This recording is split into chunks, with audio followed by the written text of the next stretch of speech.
Hola floretes, benvinguts un altre dia al canal. Jo sóc la Berta, si no m'heu vist abans, hola. Si ja m'heu vist abans, ens tornem a veure. La veritat, ja fa uns quants mesos que faig vídeos al canal i estic encara, se'm fa una mica estrany parlar davant, però m'agrada molt, així que de seguida em passa. I bé, sé que l'últim que sabeu de mi és que me'n vaig anar a Dinamarca a visitar una amiga, jo sola, perquè vaig tenir una mica de mental breakdown i tinc pensat fer un vídeo explicatiu sobre les coses del viatge, així com de reflexió i tal, però primer ho he de pair. Així que de moment tornem, toquem de peus a terra, tornem a la rutina, que és on som ara mateix, i al setembre.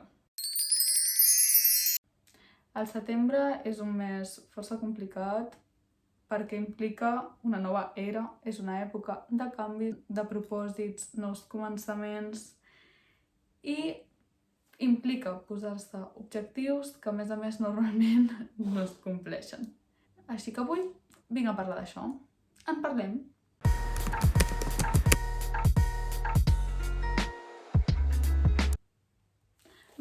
Abans de començar a parlar del setembre, m'agradaria fer una mica de disclaimer d'una cosa en la que estic força en contra, i és que les persones tendim a posar-nos objectius, intentar com canviar la nostra vida i el nostre estil de vida al gener i al setembre, cosa que trobo superbé perquè al final és com un canvi d'etapa, el canvi de temps, la tradició, el que sigui, ja incita a inspeccionar-nos i avaluar allò que ens agrada i allò que no, però sigui quin sigui el moment en el que estiguis veient això, sempre és un bon moment per reconstruir la teva vida i fer un canvi i posar-se objectius, vull dir, sigui l'octubre, el maig, el juliol o el desembre, sempre és un bon moment per fer-ho.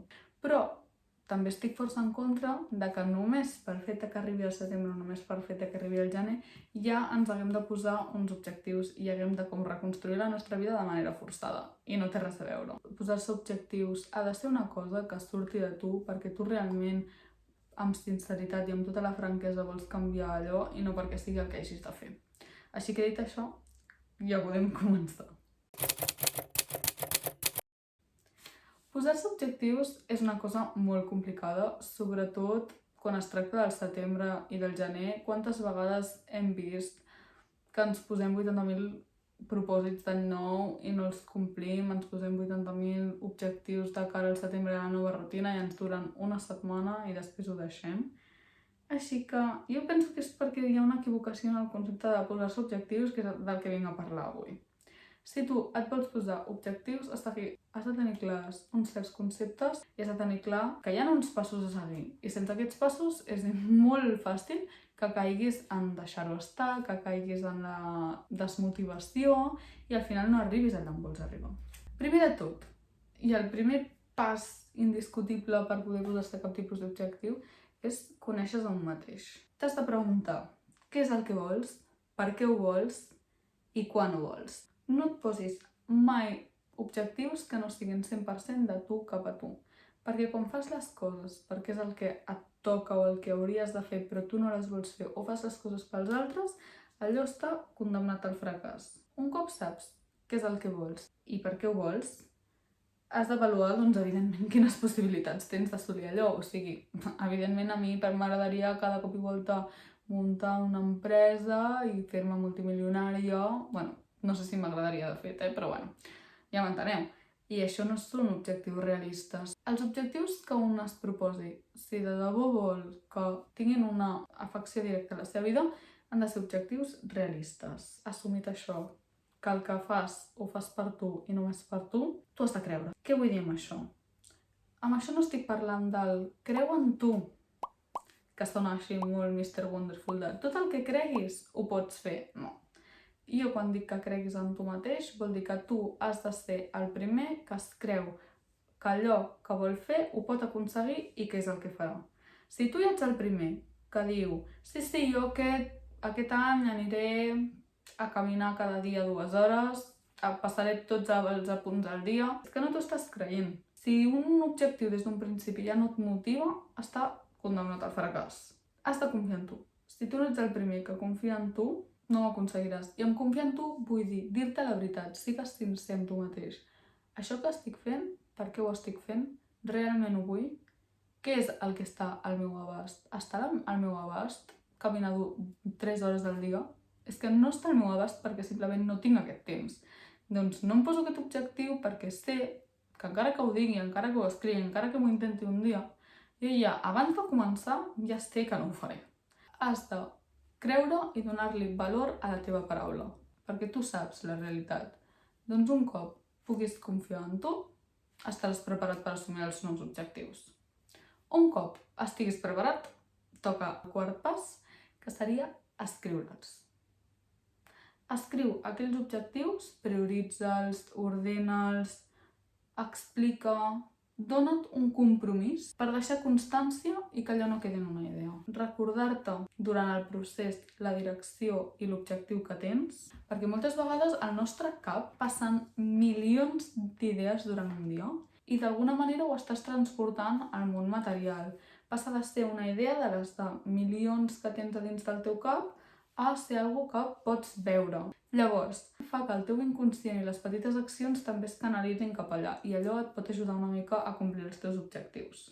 Un cop tens com tota la part teòrica de l'objectiu final, toca la segona gran fase, la segona etapa, que serien els hàbits. Què són els hàbits? Doncs tot punt final implica un procés i és el camí, és aquest procés, el que marca si ho aconsegueixes o si fracasses. Agafa el teu objectiu, desglossa-lo en aquelles petites accions que sí que són viables per tu i que sí que pots dur a terme durant el teu dia a dia, que no siguin d'un esforç desmesurat, que no estiguin forçats, que siguin una cosa que a tu et vingui de gust i que surti de tu, i que siguin realistes. Aquí també és on entra molt l'autoconeixement que hem parlat a la primera etapa, a la primera fase.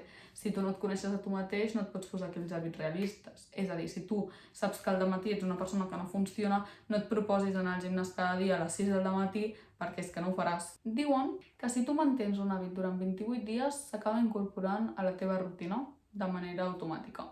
Oi que tu quan et lleves no penses he de posar els peus, vaig al lavabo? No, perquè és un hàbit que tens instaurat.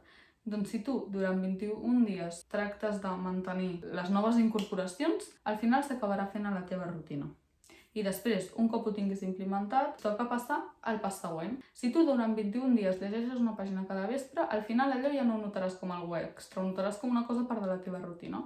Llavors, un cop ho tinguis implantat, serà molt més fàcil llegir 2 pàgines cada vespre, fins que al final t'acabis llegint un llibre al mes. Es tracta d'anar a poc a poquet. Una altra cosa que també em va costar molt d'entendre i quan ho vaig saber va ser com, uau, o sigui, una revelació, és que la disciplina fa la motivació i no la motivació fa la disciplina.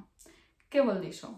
Que has de tenir molt en compte que per molt que vulguis, no sempre estaràs disposat a fer aquelles coses que t'acosten al teu objectiu. Si tu et poses uns objectius enormes, molt difícils de mantenir, t'acabaràs desmotivant i acabaràs deixant-ho. En canvi, si et poses objectius petits, diràs ei, això m'està sortint bé, perquè potser no m'he llegit un llibre al mes, però és que he llegit una mica cada dia.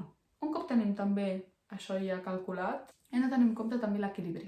El descans és tant o més important que el treball, però és que un sense l'altre no tenen sentit. Has de deixar espai per tot. Jo entenc la meva vida i entenc la meva organització mental com amb 2 hemisferis.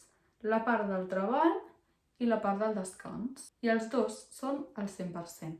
I jo, en la meva opinió, penso que s'han de mantenir per separat. Us poso un exemple que entendreu de seguida. Els mètodes d'estudis. Si tu t'estàs 3 hores davant l'escriptori i dius uah, és que m'he passat 3 hores estudiant, quantes hores t'has passat estudiant realment? Descomptes tota l'estona que has agafat el mòbil per contestar aquell missatge? Aquella estona que t'estàs dient a tu mateix coses dolentes de no podràs, és que això no t'ho aprendràs, és que suspendràs... I mires l'estona que realment has dedicat a l'estudi, veuràs que d'aquestes 3 hores que has estat assegut a l'escriptori, potser n'has aprofitat mitja. Què passa? Que durant aquestes 3 hores no hauràs fet ni la feina, diràs que has estat molta estona i que no et quedarà temps pel descans. És a dir, no hauràs fet ni una cosa ni l'altra. És molt millor que tu agafis la disciplina i et centris i dediquis o mitja hora a estudiar, però que aquella mitja hora estiguis implicat de debò en allò que estiguis fent i després podràs seguir endavant amb les altres tasques i és que, clar, allò ja no ho tindràs pendent, estaràs molt més descansat mentalment i t'ajudarà moltíssim. Doncs el mateix passa per l'altra banda. Si durant les estones de descans tu només estàs pensant en allò que has de fer, que tens molta feina, que no podràs, i estàs regint-te per aquesta productivitat tòxica, tampoc estàs gaudint del descans i realment no estàs descansant. Para't i respira. Coneix-te a tu mateix i decideix quins espais i quin percentatge del teu esforç i del teu temps dediques als teus hemisferis, però que estigui compensat. Perquè si descanses sempre et sentiràs culpable perquè no treballes, i si treballes sempre arribarà un moment que el teu cos patarà perquè el descans és necessari. Així que l'equilibri és la millor decisió que pots prendre. I per últim, també és molt important a l'hora d'assolir objectius l'organització i la constància. El més complicat de tot. Estem acostumats a lo fàcil i tenim una cultura molt heavy del poc esforç o de l'excés esforç. Si una cosa ens demana esforç, costa molt mantenir-los. Però és que tenim la idea de que l'esforç és igual a patiment i és que no té res a veure. Tu et pots estar esforçant moltíssim en un objectiu i pots estar-t'ho passant de puta mare. Esforç no vol dir patiment. Si gaudeixes del procés, els objectius arribaran, perquè és que t'ho estaràs passant bé, llavors mantenir aquells hàbits i mantenir-te constant no et costarà. Oi que no et costa passar-te una hora mirant TikTok o no et costa passar-te una hora al cine perquè t'ho estàs passant bé? Quina finalitat té un objectiu que el procés no el gaudeixes? Al final, la vida és el procés. L'objectiu, un cop el tens, ja està. I tot el recorregut que has fet, si no el gaudeixes, és impossible arribar als teus objectius. Sé que sona molt típic, però és que és això. Si no hi ha camí, no hi ha estim. És la clau. Gaudeix del camí i aconseguiràs els teus objectius. Amb això també vull dir que jo no sóc cap tipus de gurú aquí de la motivació. Ho teniu en la prova del vídeo anterior. Fins i tot la gent que tenim com aquesta idea de vida positiva, tenim les nostres baixones, ho passem millor i ho passem pitjor. Jo no sóc gens un exemple a seguir, només m'agrada donar un espai d'amiga. Jo no sóc psicòloga, jo no sóc aquí una gurú del self-care ni ho pretenc. Sóc una persona que estic, com sempre, qualsevol cosa. Si voleu un consell d'amiga, algú amb qui parlar igual a vosaltres, sempre em podeu obrir per les meves xarxes socials, Berta Plans o Silere Florit, ja ho sabeu què us he de dir.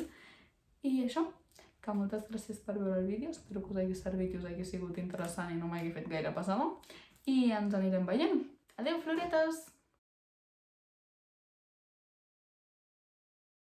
Intentaré fer vídeos i ser constant, però no prometo res perquè segon de batxillerat promet. I això ja no tinc res més a dir. Adeu!